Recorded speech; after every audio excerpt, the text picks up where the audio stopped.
The true motivation for Caitlin Clark's relocation to Europe is revealed by Angel Reese. Angel Reese denies rumors, claiming that Caitlin Clark's departure was a business decision. Since Angel Reese couldn't allow Caitlin Clark's European contract to proceed without incident, she naturally takes over. Fuck is that headline all about? Yeah. Yep, She is the worst fucking basketball player. We've never witnessed anything like this in the WNBA. Someone so intent on causing trouble who is currently involved in her own drug scandal chooses to disparage Clark by saying that players are only interested in their paychecks and using race as a pretext for sympathy. Talk about Caitlin getting hate, but someone sat down and spent hours putting together an 8-minute video with interlude clips all to trash Angel. Why? But when the entitled complaints are coming from Angel Reese, it makes news throughout the mainstream media. And it's obvious that she's pointing that at Clark. The crazy thing is that Caitlin has never said anything unfavorable about Reese or any other black player, but I feel like certain people nowadays don't deserve to be treated in silence. Blah, blah, blah. From Angel Reese. We all know that Caitlin Clark's trip to Europe isn't just about trying out a new scene or getting a different job. Rather, it's about leaving the toxic environment that the WNBA has become. Although the WNBA may initially seem like a dream for someone like her, a player who is essentially built to dominate, in reality, it was becoming anything but. She wasn't just out there shooting hoops. She was avoiding scandals and side eyes as if it were part of the game plan. Entitled players in the WNBA just can't seem to understand is, you get what you put in, and right now, you are getting exactly what you deserve. And why? As everyone else tried to paint her as a villain, including some of her own teammates and even some prominent members of the media who called her a racist. Where do they come up with this stuff? Clark, however, is a calm player who never bites the bait and didn't waste time answering these baseless accusations. Instead, she focused on the one thing that truly matters, basketball, but the storm surrounding her kept intensifying like a bad reality show plot.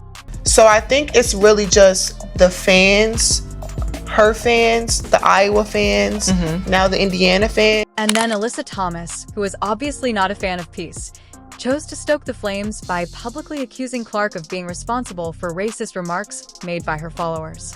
Yes, you read correctly. Thomas came to the conclusion that Clark somehow controlled the speech of hapless spectators.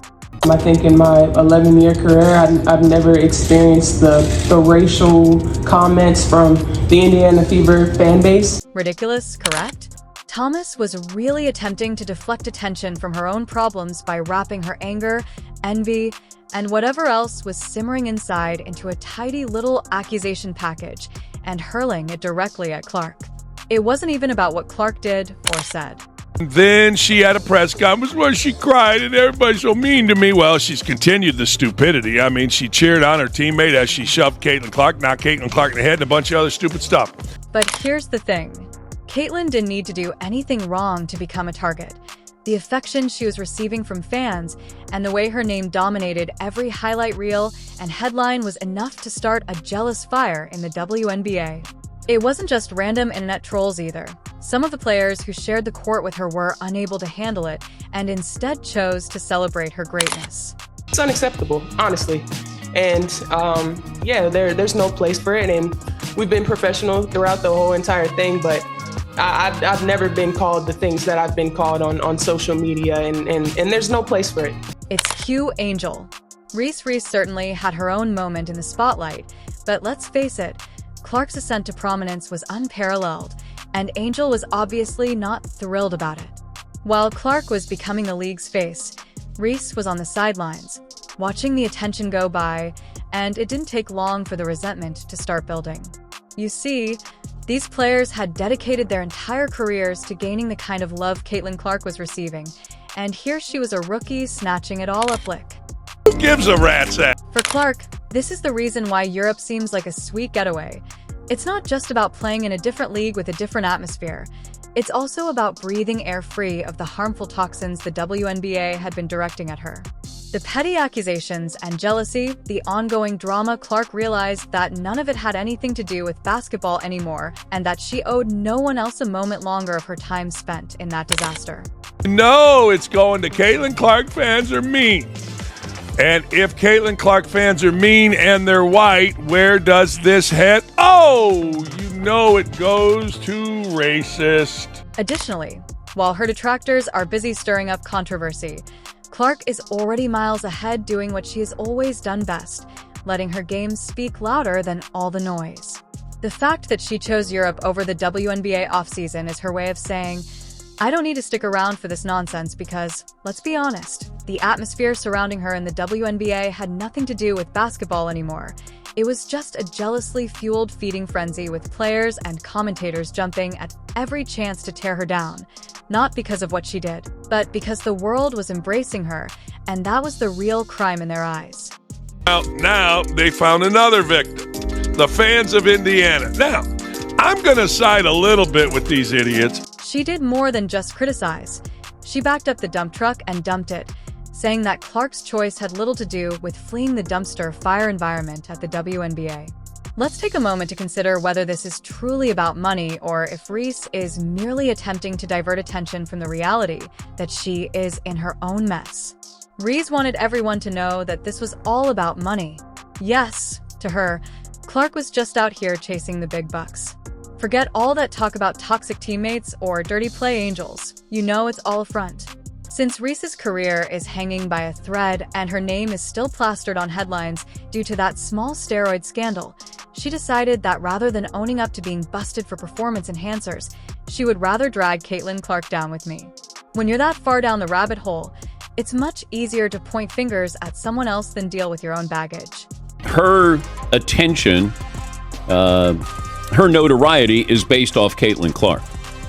Because she wins the national title, first thing she does, she mocks Caitlin Clark. And then she doesn't even celebrate with her teammates. So she's made it personal with Caitlin Clark. And now for the real deal. The irony is so thick that you could cut it with a knife. Reese didn't stop at Clark. No. She went all out, suggesting that every WNBA player, including Clark, is only in it for the money. This is coming from the same player whose career ended because she was caught juicing up to gain an advantage. It's a classic deflection. She's drowning in her own scandal and is hurling accusations like confetti to deflect the attention from herself. But Angel Reese, so she's sort of embraced a Draymond Green role here. But the eyeballs on the WNBA really have to do with Caitlin Clark. Remembering the timeline is important.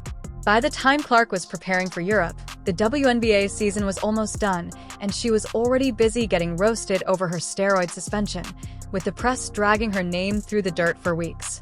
Clark's European adventure was publicized in mid-October 2024.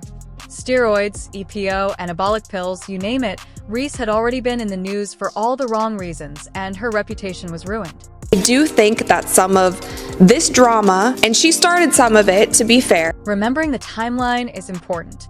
By the time Clark was preparing for Europe, the WNBA season was almost done, and she was already busy getting roasted over her steroid suspension, with the press dragging her name through the dirt for weeks. Clark's European adventure was publicized in mid-October 2024. Steroids, EPO, anabolic pills, you name it, Reese had already been in the news for all the wrong reasons, and her reputation was ruined. We've heard all of that. It's real. We want to act like, well, let's not focus on that. Let's just march forward and let's just move forward. Well, guess what? You can't move forward when you ignoring the past. When you examine the larger picture by zooming out when it was revealed that Reese had tested positive for performance enhancers in early September 2024, the WNBA world fell apart. She was suspended, her coach Teresa Weatherspoon was fired for allegedly helping her, and the Chicago Sky even filed a lawsuit against her. During this time, Clark was simply going about her business, racking up wind. Reese's downfall didn't begin with Clark's trip to Europe. Death threats, I've been sexualized, I've been threatened, I've been so many things, and I've stood strong. However, it's no secret that Reese has been green with envy over Clark's rise, and the timing of her attacks on him isn't coincidental. She simply couldn't take seeing him thrive. Reese's own career was in ruins, and the more she pursued Clark, the worse things became for her. Angel Reese is the villain, Caitlin Clark is the hero, and Angel Reese continued to play into it last night by getting ejected, and it's almost like it's all scripted. This is perfect for the WNBA. She's all the talk. She's the one standing up there in front of reporters saying, I need all of you guys to realize there's two of us. that changed the game of women's basketball. And it's not just Caitlin Clark. I was a part of that. Angel Reese's days of breaking records and being hailed as the next big thing seem like a lifetime ago. And now she's more known for getting caught using steroids than for anything she did on the court. It's the kind of small-time drama that makes you cringe